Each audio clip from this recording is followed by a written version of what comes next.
All right, Colby Evans Racing Experts here. We're here with JJ Yeley. JJ, first off, how's the 15 car this weekend?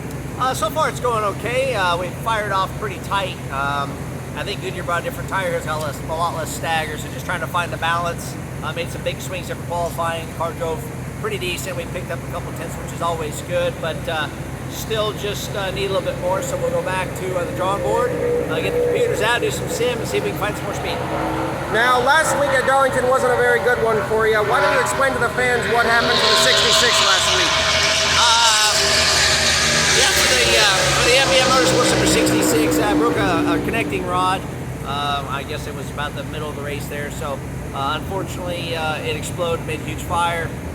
Luckily, I was able to keep the thing out of the fence, but disappointing for us. The car drove good. Thought we were going to have a good opportunity, a good finish, but prematurely ended because of an engine failure. And then the Cup car last week at the 15, we were one of the teams that caught fire because the rubber built up, just like the 4 had. So it was a hot weekend for me.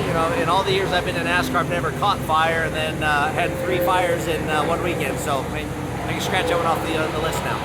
And we've seen how vocal Kevin Harvick has been. Now, you haven't ran full time this season, but you've ran your fair share of races. What's your opinion on the safety of the next gen? Well, I mean, just like anything else, it's a brand new car. Obviously, NASCAR worked really hard to develop everything they could when they designed this car and brought it out. But again, like anything that's new, sometimes you have to make improvements. I think they know where their shortcomings are. I think, from the beginning of the year till now, there's probably been 40 updates into what the cars are currently. They'll continue to do what they can to make it better. I know from his standpoint, obviously he's disappointed because he's trying to race for a championship and was sidelined because of a design flaw in the race car. So I know they made changes this week to the cars. They should help. Not that we'll have that issue here in Kansas, just because we don't have the rubber buildup like we did at Darlington.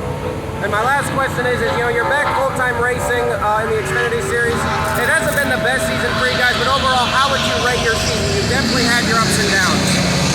Well, I mean, we definitely had our ups and downs. We've had a lot of mechanical failures, which is always tough to stomach. But I think for Carl and NBM Motorsports, we've had some of the best finishes they've had in a season.